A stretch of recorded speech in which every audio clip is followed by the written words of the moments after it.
ما زلنا في شهر محرم الحرام، فيجدر بنا أن نعمل ما هي الأعمال التي ينبغي لنا بمناسبة هذا الشهر. فأذكر أمام ساداتكم عدة أعمال التي ينبغي الإكثار في هذا الشهر. العمل الأول صوم يوم عاشوراء. لا جرم أن صوم يوم عاشوراء من أعظم القربات وأهم المثوبات وأنجح لنيل الدرجات، كما وردت في الأحاديث الصحيحة. سئل النبي صلى الله عليه وسلم عن صوم يوم عاشوراء فقال: يكفر السنة الماضية. العمل الثاني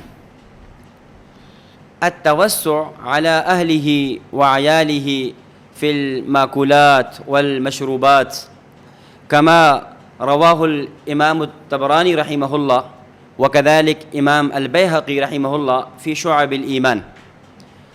فقال النبي صلى الله عليه وسلم: من وسع على أهله وعياله يوم عاشوراء وسع الله عليه على سائر سنته. وقال راوي الحديث سفيان رحمه الله: جربناه مرارا فوجدناه كذلك. فالعمل الثالث كثرة الاستغفار. لا شك فوردت في الأحاديث الصحيحة عدة فضائل بصدد الاستغفار، والنبي صلى الله عليه وسلم يقول: طوبى لمن وجد في صحيفته استغفارا كثيرا.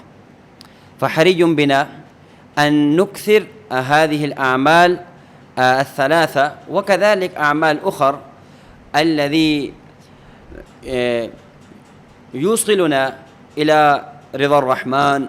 فنسأل الله تعالى أن يوفقنا الأعمال الصالحة.